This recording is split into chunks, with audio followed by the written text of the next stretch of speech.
Olá pessoal, muito boa noite a cada um de vocês, sejam bem-vindos ao nosso canal. Vamos gravar aqui agora um vídeo sobre um assunto importante, que é sobre parábolas. Então, para falar sobre parábolas, vamos buscar o seu significado, a sua origem, ou seja, a sua etimologia. Na etimologia da palavra parábola, nós temos que esta palavra tem origem no latim e significa discurso ou fala. Também nós temos no português que o vocábulo palavra se deriva do vocábulo do latim parábola. Muito bem. No histórico das parábolas, nós temos que lá no Oriente se usavam e até hoje usam, essas parábolas para desenvolver assuntos didáticos relativo à transmissão do ensinamento sobre espiritualidade, sobre um assunto moral e assim por diante, etc, etc. No judaísmo se usava muitas parábolas. Nos 66 livros da Bíblia Sagrada, as parábolas são constantes. As parábolas mais famosas e conhecidas por nós são as do Novo Testamento, atribuídas a Jesus Cristo. Então, há muitas parábolas de Jesus. A parábola do semeador, a parábola do filho pródigo, a parábola das 10 virgens e assim por diante. Também tem a parábola famosa dos 5 talentos.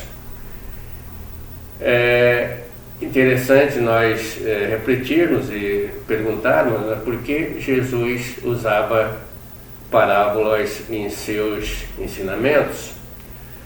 E para dar essa resposta, vamos aqui a ilustração dizendo que Jesus organizou o seu ensinamento de acordo com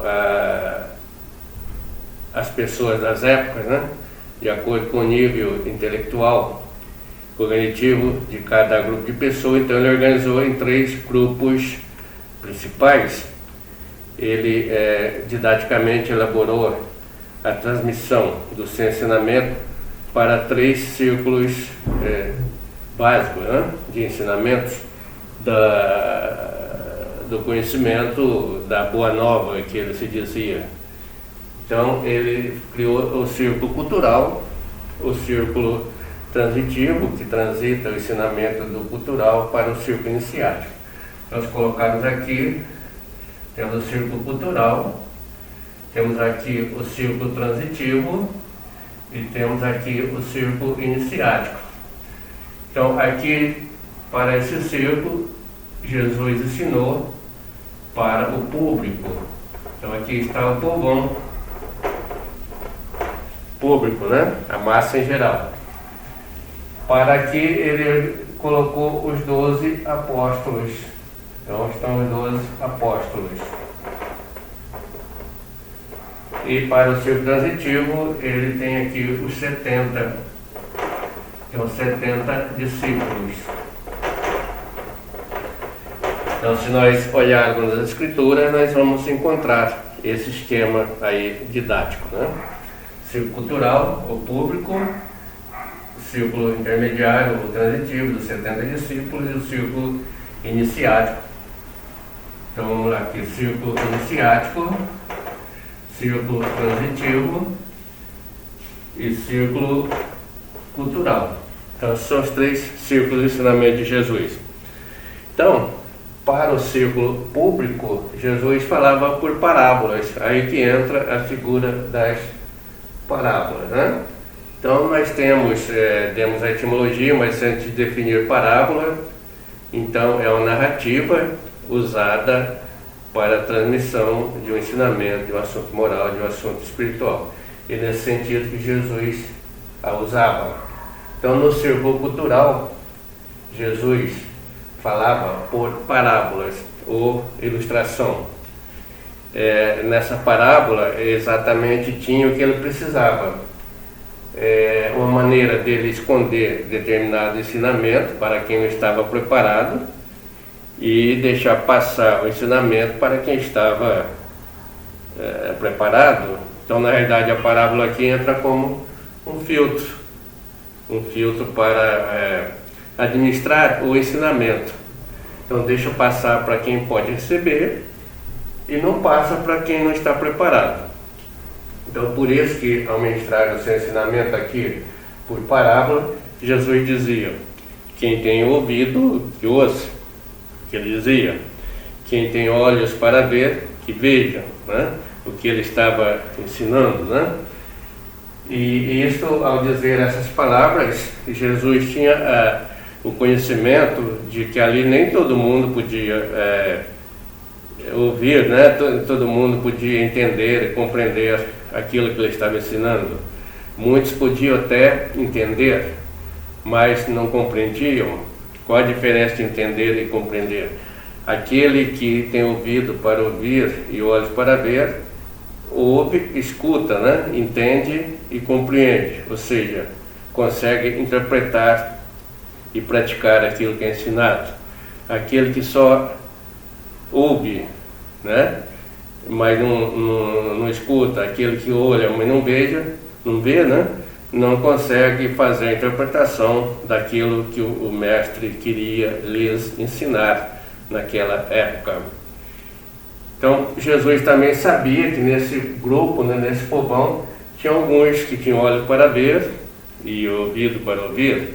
Então, a esses, Jesus sabia que eles iriam pegar o fundo significado das parábolas, iriam conseguir entender o que ele estava dizendo. Essas pessoas, então, poucas, né, seriam as que iam passar para o círculo intermediário. Por isso ele dizia: muitos são chamados, estão todos nesses círculos, e poucos são os escolhidos, poucos que passam para o círculo transitivo e daqui para o círculo iniciático. E está assim até hoje, desde o tempo de Jesus até hoje, nas 60 mil religiões que dizem existir.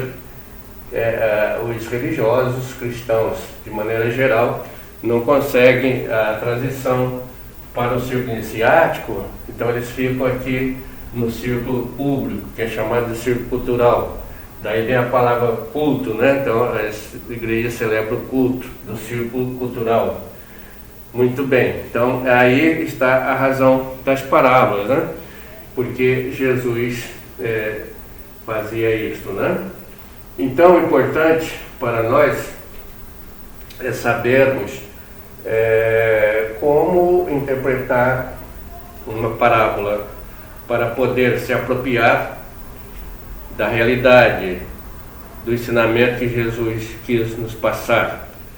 Ao fazer isso, nós estamos decodificando um símbolo na simbologia para chegar ao seu real significado. E quem não sabe fazer isto, interpreta as escrituras ao pé da letra.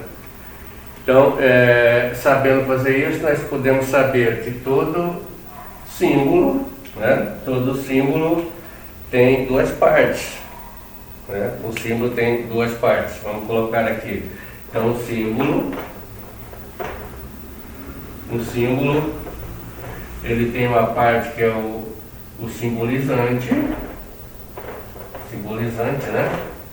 Também chamado significante, simbolizante, e tem uma parte que é chamado o simbolizado. Toda a parábola tem isso, simbolizado.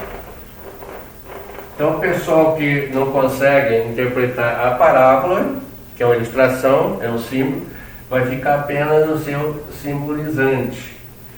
E o pessoal que consegue interpretar, então chega ao simbolizado. Vamos ver como funciona isto numa parábola conhecidíssima dos 5 talentos. Então, na parábola 5 talentos, é um símbolo, aquela parábola, aquela narrativa, tem um simbolizante e um simbolizado. Então, a parábola diz assim, textualmente: o Senhor saiu em viagem, né? e deixou para os seus 3 servos uma quantidade de talentos limitada para cada um. Para um servo, o Senhor chamou e disse: ó, venha cá, vou deixar com você 3 talentos. Para o outro ele disse: venha cá, vou deixar com você 2 talentos. E você vem aqui, eu te darei 1 talento. Feita a distribuição, o Senhor saiu e foi para a sua viagem. No regresso, depois de passar muito tempo, o Senhor buscou os 3 criados, 3 empregados para a prestação de conta. E ao que lhe dera 3 talentos, ele disse: o que tu fez com esses 3 talentos? Ora, Senhor, eu negociei, eu peguei os 3 talentos e passei em frente, né? Fiz aqui o resultado da minha negociação, eu tenho 6 talentos, e a você que eu tenho 2. Ó, Senhor, eu negociei também, e eu fiz 4 talentos, e a você que eu dei 1. Ó, Senhor, é muito importante, o talento é muito sagrado, né? Um tesouro. Eu fiquei com medo de gastá-lo, de perdê-lo, então eu enterrei, está aqui preservado. E o Senhor então disse: a quem tem, põe, e a quem não tem, tira. Tirou o talento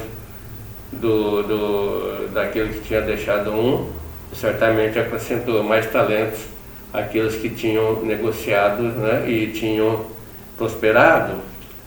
Então, o pessoal que não sabe interpretar a parábola fica aqui na sua letra morta, né? A maioria dos religiosos, dos cristãos, levam esta narrativa para a parte comercial, a parte material. E não é isso que o Senhor quis dizer. Para saber isso, nós temos que saber a interpretação de símbolo. Então, começando, o que nós temos de símbolo no nosso corpo? O Senhor é o Cristo, né, que habita o nosso corpo, que é o seu templo. Então nós temos 5 sentidos atualmente na humanidade, né? A humanidade em geral tem 12 sentidos, mas nós temos 7, infelizmente, atrofiados, só 5 funcionando. Desses 5 funcionando, nós temos então a visão, a audição, o tato, o paladar, essas coisas todas, né? São 5 sentidos que você conhece do estudo da biologia. Então, se nós usarmos bem a visão, que é um talento importante, ganharemos com esse uso. Se nós usarmos bem a audição a serviço do Cristo, né? Usarmos todos os nossos talentos ao serviço dele, nos será acrescentado. Então, tudo aquilo que nós adquirirmos com esse uso, com essa aprendizagem, com esse exercício, com essa experiência e ação, nos será acrescentado nos mundos vindouros, como diz um preceito mórmon, que tudo aquilo que nós adquirirmos de conhecimento diligentemente por meios lícitos, ressurgirá conosco para a vida eterna. Então levamos juntos, levamos para outro lado, né? Para outra dimensão. É um ganho nosso, da consciência. Então é isso que Jesus quis dizer. Tudo aquilo que usarmos desses 5 talentos, diligentemente, por meios lícitos, né? Inteligentemente, isso ressurgirá conosco. Viremos numa outra existência com a visão mais aguçada, ou no outro mundo futuro, com audição mais aguçada, estaremos caminhando para o desenvolvimento dos 12 talentos, dos 12 sentidos. Tem gente, nós então seguimos, né, o princípio da reencarnação, que é uma lei.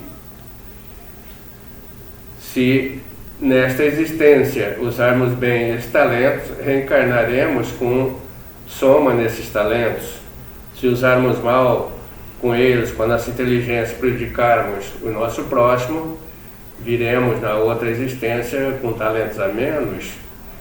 Veja bem que tem gente que já vem sem a visão já não enxerga, então é um talento que foi tirado e não acrescentado. Outros vêm sem a audição, né? Outros vêm isso, vêm sem isso, sem aquilo. Então é a lei do karma, administrando tudo isto, né?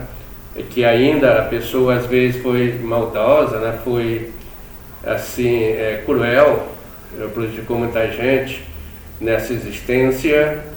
O karma ainda é uma ajuda que a lei aplica a esta pessoa para que ela vença a possibilidade de delinquir. Então ela vence o talento da visão, não vai poder cometer o mesmo erro, o mesmo pecado novamente, isso se complicar ainda mais. Muito bem, então esta é nosso ensinamento, né, a respeito das parábolas, dos talentos, deixando com vocês o convite para estarem conosco na próxima videoaula. Obrigado a todos pela paciência em assistir e a paz evidencial.